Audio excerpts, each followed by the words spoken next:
আজ পুরো ঘরটাকেই deep clean করবো সুন্দর করে, কাল ছেলের জন্মদিন। হ্যালো বন্ধুরা, শুভ সকাল। কেমন আছেন সকলে? আশা করছি সকলে খুবই ভালো আছেন। নতুন একটা ব্লগে সবাইকে স্বাগত জানাচ্ছি। আশা করছি তোমাদের আজ ব্লগটা খুবই ভালো লাগবে। ফার্স্ট থেকে লাস্ট পর্যন্ত ব্লগটা দেখার অনুরোধ রইল। তো আজ রবিবার, আজ বেড কভারটা চেঞ্জ করে নিচ্ছি।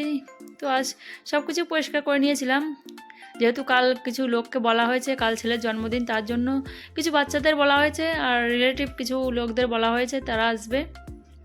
তো হালকা কিছু ঝুল হয়েছিল, সেটা আমি পরিষ্কার করে নিয়েছিলাম, দেখতে ভালো দেখা যায় না তার জন্য। তো আমি প্রতি মাসে মাসে পরিষ্কার করে থাকি। আর এটা কীভাবে পরিষ্কার করি তোমরা একবার আওয়াজটা শুনে নাও, তাহলে বুঝতে পারবে। খুব সুন্দর পরিষ্কার হয়ে থাকে, তো দেখে নাও।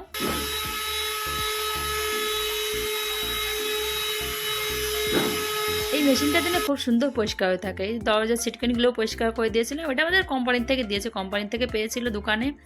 এই দরজার ভিতরে যে একটু ময়লা থাকে সেটা আমি পরিষ্কার করে দিয়েছিলাম, সব কিছু পরিষ্কার করে দিয়েছিলাম। দেখো অলরেডি আমি চার্জে বসিয়ে দিয়েছি, অনেক চার্জ লাগে এটাতে, তার জন্য চার্জে লাগিয়েই কাজটা করেছিলাম। এখন পরিষ্কার করতে করতে চার্জটা ফুরিয়ে গেছিলো। বাকি ছোটো ছোটো ফুলগুলো পরিষ্কার করে দিয়েছিলাম, খুব সুন্দর পরিষ্কার হয়ে থাকে। তারপর রুমগুলো একটু পরিষ্কার করেছি। তো যাই হোক, আমার ভিডিওটা ছাড়তে একটু লেট হয়ে গেছে, কেননা এইসব কাজ করতে করতে না আমার শ্বাস হয়ে গেছিলো, ওষুধ খেতে হয়েছে। রাত্রেবেলা কী হয়েছিলো, জ্বর হয়ে গেছিলো, তার জন্য হাজব্যান্ড মানা করেছে যে তুমি একটু ভিডিওটা পরে ছেড়ো, আগে তোমার শরীরটা জরুরি, শরীরটা ঠিক হয়ে যাক তারপরে ভিডিওগুলো ছেড়ে দিব। তার জন্য লেট হয়ে গেছে, নাহলে সোমবারেই তোমরা ভিডিওটা পেয়ে যেতে। তো এদিকে কাল আবার ছেলের জন্মদিন আছে, তার জন্য সব কিছু ক্লিন করে নিচ্ছি। কিছু লোককেও বলা হয়েছে, কিছু রিলেটিভকে বলা হয়েছে, আত্মীয়দের বলা হয়েছে, আর এখানে আশেপাশে ছোটো ছোটো বাচ্চাদের বলা হয়েছে, তো তারা আসবে। এমনি বাকি কিছু বেশি লোককে বলা হয়নি, ছোট করে করা হচ্ছে। ওর 1 বছরের জন্মদিন খুব বড় করে করা হয়েছিল, অনেক লোককে বলেছিলাম, অনেক বড় করে করেছিলাম। তারপরে বাকি সব কিছু পোছা লাগিয়ে দিয়েছি।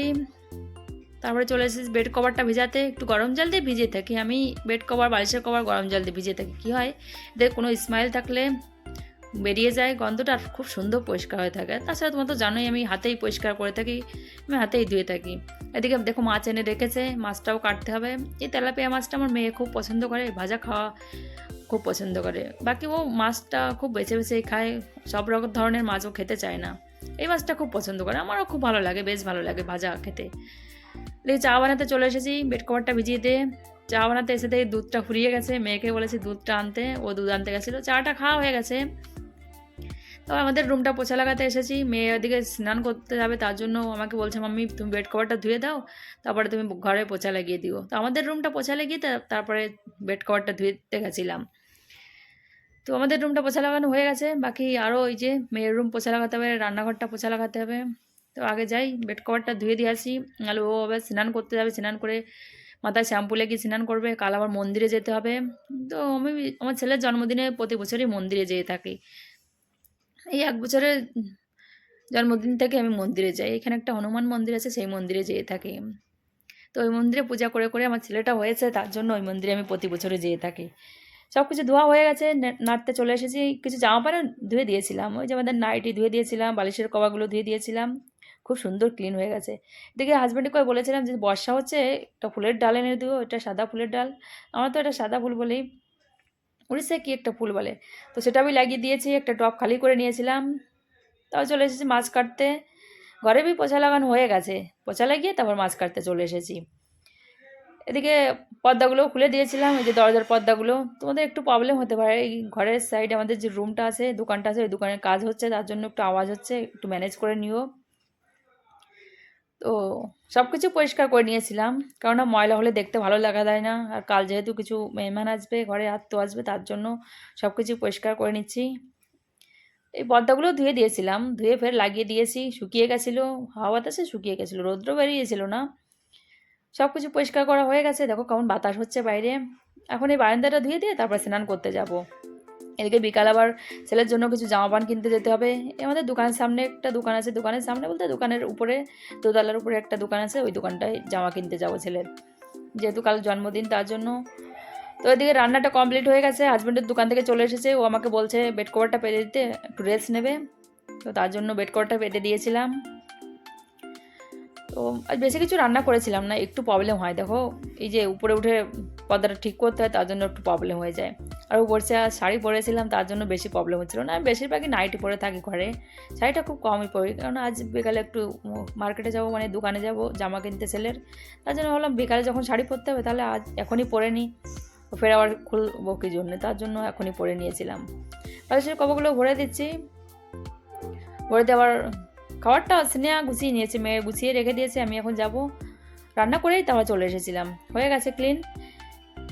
তো খেতে বসে পড়েছি, বেশি কিছু রান্না করেছিলাম না, মাছটা ভাজা করেছিলাম, মেয়ে বলছিল মাছ ভাজা করতে, মাছ ভাজা করেছিলাম, আলু ভাতে করেছিলাম আর ডাল বানিয়েছিলাম, আর বেশি কিছু রান্না করেনি। হাজব্যান্ড অলরেডি তো দেশি মুরগি বলে রেখেছে, কাল দেশি মুরগি আনা হবে ছেলের জন্মদিনে, তার জন্য। তো তোমাদের নেক্সট ভিডিওতে দেখিয়ে দেবো, দেশি মুরগি এনেছিল, কেক বি এনেছিল, জন্মদিন বি তোমাদের নেক্সট ভিডিওতে দেখিয়ে দেবো, আর কি জামা কিনেছিলাম সেটা বি দেখিয়ে দেবো। তো বিকাল হয়ে গেছে, আকাশ একটু মেঘলা মেঘলা হয়েছে, তাও যাচ্ছি যে ছেলের জন্য জামা কিনতে। যেই তো আমাদের মার্কেটে, আমাদের দোকানের সামনেই একটা দোকান আছে, সেই দোকানটাই প্রতি বছর ওই দোকান থেকে ছেলের জন্য জামা কিনে দেওয়া হয়, নাহলে কলকাতা গেলে কলকাতা থেকে আনা হয়।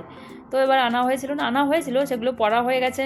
তো নতুন জামা কিনে দিয়েছিলাম, দুটো কিনে দিয়েছিলাম, দুটো না 3টে জামা কিনে দিয়েছিলাম, আর 3টে প্যান্ট বি কিনে দিয়েছিলাম। তো ওদের নেক্সট ভিডিওতে দেখে দেবো, নেক্সট ভিডিও বলতে কাল যে ভিডিও দেবো হ্যাপি বার্থডেওয়ালা ভিডিও, সেই ভিডিওতে ছেড়ে দেবো, তোমাদের দেখিয়ে দেবো। তো এই দোকানটার থেকে নিয়েছিলাম, লোক বেশি ছিল না, অল্প ছিল। এখন রথ আসছে, রথের সময় অনেক ভিড় হবে বলছিল, সামান কিছু উঠায়নি এখনও রথের সামান, তো তার জন্য একটু প্রবলেম হয়ে গেছিলো, লেট হয়েছিল। আর যেহেতু আমার ছেলে একটু হেলদি আছে, তার জন্য জামাটা ফিট হচ্ছিল না, অনেক টাইম লেগে গেছিলো, আমাদের 1 ঘন্টা 1.5 ঘন্টা লেগে গেছিলো ছেলের জামা চয়েস করতে করতে। তো আজ তাহলে ভিডিওটা এইখানেই শেষ করছি। দেখো বর্ষা শুরু হয়ে গেছে, তো আমাদের একটু লেট হয়ে গেছিলো, বেরোতে পারছিলাম না, ভিজে যাবো, তার জন্য।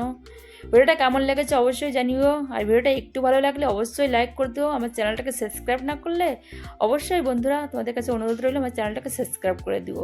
আর কী জামা কিনেছিলাম তোমাদের নেক্সট ভিডিওতে দেখিয়ে দেবো। তো হ্যাপি বার্থডেওয়ালা ভিডিও আসছে, যে লোকজনও এখানে বসে আছে। সো বাই বাই বন্ধুরা, টেক কেয়ার।